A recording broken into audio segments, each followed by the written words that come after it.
ជំរាបសួរលោកគ្រូខ្ញុំបាទឈ្មោះខំប្រយុទ្ធហើយថ្ងៃនេះខ្ញុំមកធ្វើ lab បន្ទាប់ទៀតគឺ lab ទី3ដែលយើងទី1យើងធ្វើការ use cat to show content of file with line number ហើយទី2គឺ use Linux command to show information of memory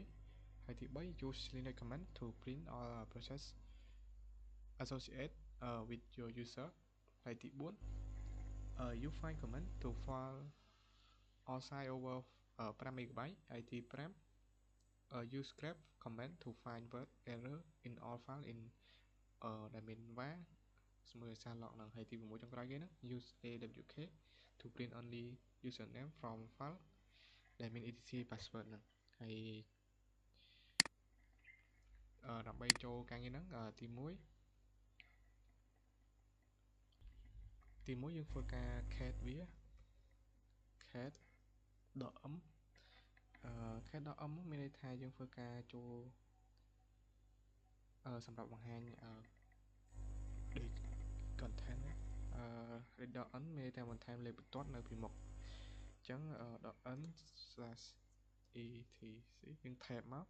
អញ្ចឹងវានឹងឃើញ C ហើយដល់មក tab មក auto ហើយ ssh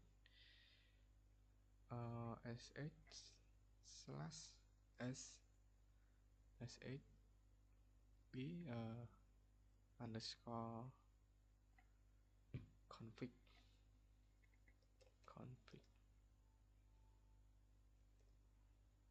enter អញ្ចឹងវានឹងឃើញ directory មកជាច្រើនអញ្ចឹងខ្ញុំធ្វើការ clear វាសិនប្រើ command ទី2ទៅហ្នឹងយើងប្រើ command ទី2គឺ use Linux command to show information of memory អញ្ចឹងដើម្បីធ្វើកិច្ចការហ្នឹងបានយើងប្រើ command free /h អញ្ចឹងមានន័យថាវាបង្ហាញ memory ដែលយើងកំពុងប្រើហើយនឹងបង្ហាញនៅចំនួន memory ដែលនៅសល់ហ្នឹងហើយ.h មានន័យថាវាបង្ហាញទំហំដែលមានជា megabyte ឬក៏ gigabyte អញ្ចឹងទៅenter មកអញ្ចឹងយើងឃើញថាមាន memory នៅសល់ 3.3G ក៏ដូចជាតែមាន swap 8G អញ្ចឹងទៅយើងអាចមើលបានតាមហ្នឹងទៅអញ្ចឹងយើងក៏មាន command ផ្សេងទៀតដែរគឺ cat proxy នៃ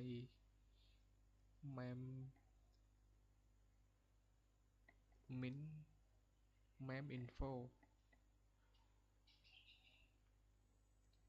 អញ្ចឹងវានឹងឃើញមកមានច្រើនមានដូចជា memory total memory free memory total មាននៅសល់ 3G អញ្ចឹងមើលតាមហ្នឹងបានអញ្ចឹងខ្ញុំធ្វើការ clear វាសិនកុំឲ្យវាស្មានអញ្ចឹង command បន្ទាប់គឺ command ទី3យើងប្រើប្រាស់ command Linux to print all process associated with your user អញ្ចឹងចំពោះ command បន្ទាប់គឺយើងប្រើប្រាស់ command ps .u នៃ $user អញ្ចឹងមានន័យថា ps ហ្នឹងវាបង្ហាញ process តាក់ទងជាមួយនឹងជា user ដែលយើងកំពុងតែ log in ហ្នឹងenter មកអញ្ចឹងវានឹងឃើញមកមានឈ្មោះខ្ញុំយើងអាចមើលតាមហ្នឹងបានវាមានជា PID មានជា CPU មាន memory អញ្ចឹងទៅហើយយើងក៏អាចប្រើប្រាស់ command ផ្សេងទៀតដែរដូចខ្ញុំប្រាប់គ្រូទៀតមានមួយទៀតគឺ ps .full .clear នៃ user ថាមកវានឹងឃើញដូចគ្នាអញ្ចឹងវាខុសទៅតិចតួចតែសារតែទាក់ទងជាមួយនឹង comment អញ្ចឹង comment ហ្នឹងមានតែប៉ុណ្្នឹងហើយចូលមកដល់ comment បន្ទាប់គឺទី4គឺ use find command to file all size over 5 MB អញ្ចឹងចំពោះ command ហ្នឹងបងដែរយើងប្រើប្រាស់ពាក្យថា find .clear /.clear .tab អញ្ចឹង dot f type dot f មានន័យថា file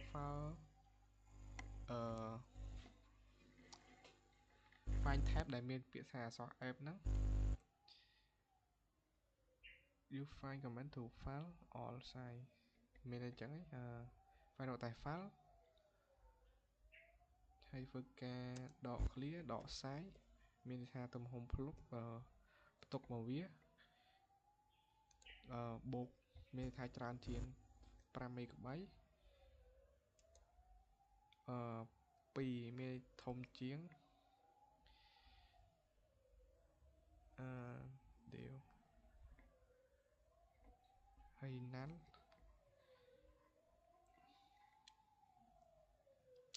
ចឹងចំពោះ2ធំជាង deal null ហ្នឹងមានន័យថាវាធ្វើការលាក់error permission define deny ចឹងធ្វើការ enter ចឹងវាឃើញមកហើយ user ដែលមាន file ធំជាង5 MB ហ្នឹងចឹងយើងក៏អាចធ្វើការប្រើ command ផ្សេងទៀតដែរដូចមានចុះឲ្យវាដើរចប់សិនយើងអាចប្រើ command ផ្សេងទៀតបានដូចជា find សញ្ញានេះហើយដក tab f size បូក 5 MB enter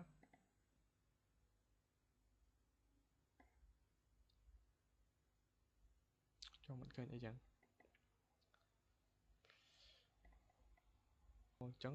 ចំពោះ file ដែរវាមានថាវារកតែខាងក្នុងhome directory ទេអញ្ចឹងចំពោះនៅក្រៅ home directory វាអត់ឃើញទេអញ្ចឹងត្រូវហើយចំពោះនឹងcommand ហ្នឹងដែរយើងប្រើក្នុងតែ home directory ទេអញ្ចឹងវាអត់ដើរទេអញ្ចឹងចូលម្ដងការងារបន្ទាប់គឺទី5គឺ use scrap command to find word error in all file in while log ហ្នឹងអញ្ចឹងចំពោះ command ដែរយើងប្រើពាក្យថា grepដក i or ធំអញ្ចឹងមានន័យថា grep ហ្នឹងស្វែងរកដូចអាចនិយាយថាជា sentence ឬក៏អត្ថបទនេះហើយដក i វាមិនប្រកាន់អក្សរធំឬក៏អក្សរតូចទេយើងធ្វើការដក clear យើងប្រើពាក្យចុច2ហើយវាថា error ហើយ where .log enter អញ្ចឹងវានឹងឃើញ comment មកជាច្រើនដូចជាមានពាក្យ error ងាយច្រើនណាអាចមើលបានអត់មានអីមើលទេនៅពាក្យ error នៅក្នុង var.log kernel ហ្នឹង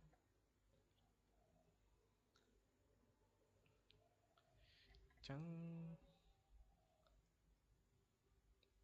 ចំពោះ comment ទី5មានតែប៉ុណ្្នឹងចូលមកដល់ comment ចុងក្រោយគេគឺ use awk to print only username from file តែមាន easy password ហ្នឹង